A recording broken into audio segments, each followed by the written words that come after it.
In January of 2023, Alkido Pashalari alleges that while riding an e-bike in Victoria, an officer drove up to them, crashed into their bike, and knocked them into the ground. Victoria police initially denied the allegations, but in recent filings admitted to the incident.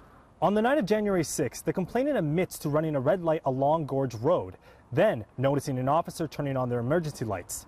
The e-bike rider thought the officer was passing them, but moments later was hit by the vehicle and knocked to the ground.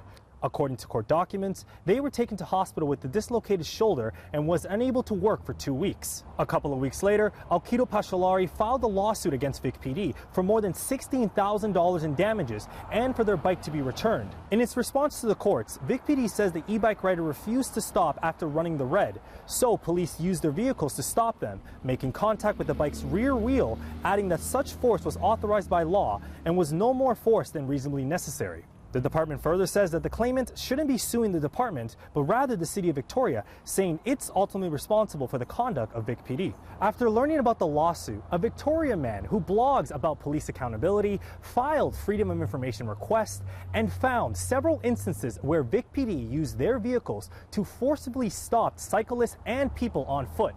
They don't have the right to use lethal force in these instances. Somebody runs a red light.